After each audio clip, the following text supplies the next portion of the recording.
আজি বিধানসভাত দাখিল 6 জনগোষ্ঠী জনজাতিকৰণ সন্দৰ্ভত মন্ত্ৰী গোটৰ প্ৰতিবেদন বুধবাৰে ৰাজ্যিক কেবিনেটত আলোচনাৰ পিছত আজি বিধানসভাত দাখিল কৰা হয়। এই প্ৰতিবেদন মন্ত্ৰী কেশৱ মহন্ত, ৰণোজ পেগু, পীযুষ হাজৰিকাৰ নেতৃত্বত প্ৰস্তুত কৰা প্ৰতিবেদনখনে পূৰ্বৰে পৰা থকা জনজাতিৰ ক্ষতি নকৰাকৈ 6 জনগোষ্ঠীৰ আশা আকাংক্ষা পূৰণ কৰিব পাৰিব বুলি আশাবাদী মুখ্যমন্ত্ৰী।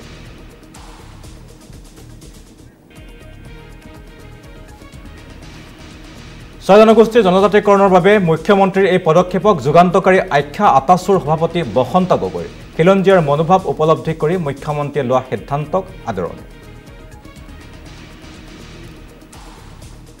আৰু এজন খিলঞ্জীয়া মুখ্যমন্ত্ৰীয়ে খিলঞ্জীয়া ৰাইজৰ মনৰ কথাটো খুব সুন্দৰভাৱে হৃদয়ংগম কৰি এই ধৰণৰ এটা সিদ্ধান্ত যে লৈছে তাৰ কাৰণে আমি নথৈ আনন্দিত হৈছোঁ। এইটো অসম আৰু অসমীয়াৰ স্বাৰ্থত কৰা এটা সিদ্ধান্ত, অসমক সুৰক্ষিত কৰা সিদ্ধান্ত, অসমৰ ৰাজনীতি, অসমৰ অৰ্থনীতি, অসমৰ বায়'ডাইভাৰ্চিটি, অসমৰ সম্পদ, অসমৰ মাটি সকলোবিলাক অধিকাৰ যাতে থলগিৰি খিলঞ্জীয়াৰ ওচৰত থাকে তাৰ কাৰণে লোৱা এটা যুগান্তকাৰী সিদ্ধান্ত বুলি আমি অনুমান কৰিছোঁ। অসমৰ মুখ্যমন্ত্ৰীজনে এই কামটো কৰাৰ বাবে অসমৰ ৰাইজে তেখেতৰ ওচৰত সদায় ধন্যবাদ জনাব, তেখেতৰ ওচৰত আভাৰী হৈ ৰ'ব। আৰু অনাগত সময়ত জাতিটোক ৰক্ষা কৰাৰ তেওঁ যি পদক্ষেপ, সেই জাতিটোক ৰক্ষা কৰা পদক্ষেপত অসমীয়া জাতিয়ে তেওঁৰ পক্ষত থিয় দিব যে অনাগত সময়ত অসমখন আৰু সুন্দৰ হওক, উঠি অহা নৱপ্ৰজন্মৰ যিটো সোণহেৰীয়া সপোন, সেই সপোনটো বাস্তৱ ৰূপ পাওক আৰু সকলোবিলাক ক্ষেত্ৰতে অসমখন যাতে ভাৰতৰ ভিতৰত 1 নম্বৰ ৰাজ্যলৈ উদ্ভাসিত হয় তাৰ কাৰণে মুখ্যমন্ত্ৰী ডাঙৰীয়াৰ যি প্ৰচেষ্টা, সেই প্ৰচেষ্টাত অসমৰ জাতি, বৰ্ণ, ধৰ্ম নিৰ্বিশেষে সকলো ৰাইজ তেওঁৰ পক্ষত থাকিব।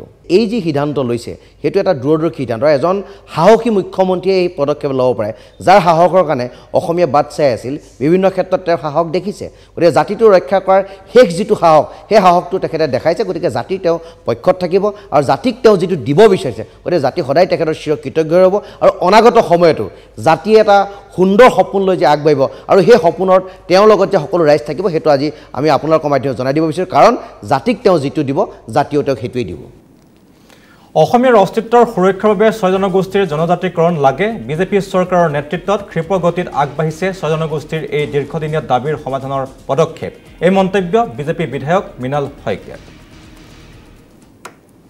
এইটো খুব ভাল কথা, যি 6 জনগোষ্ঠীৰ দাবী এটা বহুত দিনৰ পৰা উত্থাপন হৈ আহিছিলে আৰু সেই আমাৰ বিজেপি চৰকাৰৰ দিনতে সেইটো ক্ষীপ্ৰ গতিত আগবাঢ়িছে। আৰু ইতিমধ্যে মন্ত্ৰী গোটৰ যিটো ৰিপৰ্ট সেইটো দাখিল হৈছে আৰু সেইটো অতি সোনকালে কেন্দ্ৰীয় চৰকাৰলৈ প্ৰেৰণ কৰিব আৰু সেইটো অচিৰে সমাধান হ'ব। অখিল গগৈৰ এটাই তেওঁৰ হবি হৈছে আন্দোলন কৰা। গতিকে সমস্যাবিলাক সমাধান হ'লেতো তেওঁ আন্দোলন কৰিব নোৱাৰিব আৰু যিটো কথাতে আন্দোলন কৰে জানিব যে সেইটো তেওঁ সমাধান হোৱাটো নিবিচাৰে। সেইটো প্ৰমাণ ইতিমধ্যে হৈ গৈছে। তেওঁৰ আন্দোলনৰ পথবিলাক লাহে লাহে মাৰ খাই গৈছে। অসমীয়াৰ অস্তিত্বৰ সুৰক্ষাৰ কাৰণেহে জনজাতিকৰণ লাগে। মইতো বিচাৰোঁ যে গোটেই অসমখনকে এখন জনজাতিৰ ৰাজ্য হিচাপে ঘোষণা কৰিব। চৰকাৰৰ পদক্ষেপক আদৰণি মৰিগাঁৱৰ বিধায়ক ৰমাকান্ত দেউৰীৰ। জনজাতি কৰাত মোৰ কোনো আপত্তি নাই। পূৰ্ব জনগোষ্ঠীসকলৰ যদি কোনো হানি বিঘিনি নহয় তাৰ কাৰণে 6 জনগোষ্ঠীৰ এটা মোৰ আপত্তি নাই। আৰু 6 জনগোষ্ঠীৰ জনজাতি কৰাৰ ক্ষেত্ৰত আমাৰ চৰকাৰে 19 চনতে এটা সিদ্ধান্ত গ্ৰহণ কৰিছিল। আজি আমাৰ মাননীয় জনপ্ৰিয় মুখ্যমন্ত্ৰী ডক্টৰ হিমন্ত বিশ্ব শৰ্মাৰ নেতৃত্বত যোৱাকালি কেবিনেটে যিটো সিদ্ধান্ত গ্ৰহণ কৰিলে, এতিয়া এটা ঐতিহাসিক সিদ্ধান্ত। এইটো ভাল সিদ্ধান্ত হৈছে, কাৰণ 6 জনগোষ্ঠীক জনজাতি কৰাত কোনো আপত্তি নাই। আৰু এতিয়া এটা কথা ভাল হ'ব যে যদি অসমত 6 জনগোষ্ঠী যেতিয়া জনজাতিকৰণ এটা সিদ্ধান্ত গ্ৰহণ কৰিলে আৰু সেই সিদ্ধান্তটো কেন্দ্ৰীয় মন্ত্ৰালয়ে প্ৰেৰণ কৰিব, কেন্দ্ৰীয় গৃহ মন্ত্ৰালয়ে প্ৰেৰণ কৰিব হওক জনজাতিসকল। আৰু লগতে মোৰ ব্যক্তিগত মতামত, যিহেতু 6 জনগোষ্ঠী জনজাতিকৰণৰ দিশে আগবাঢ়িছে আৰু অসমখনক এখন জনজাতি ৰাজ্য হিচাপে ঘোষণা কৰাৰ কাৰণেও আমাৰ চৰকাৰে প্ৰেৰণ কৰিব লাগে। তেতিয়াহে অসমৰ খিলঞ্জীয়া ৰক্ষা কৱচ, অসমৰ জনজাতিসকল ৰক্ষা কৱচ আৰু অসমৰ জাতীয় খিলঞ্জীয়া ৰক্ষা কৱচ ভাল হ'ব। 6 জনগোষ্ঠীৰ জনজাতিকৰণৰ বাবে চৰকাৰে লোৱা পদক্ষেপত সুখী বিৰোধী দলপতি দেৱব্ৰত শইকীয়া।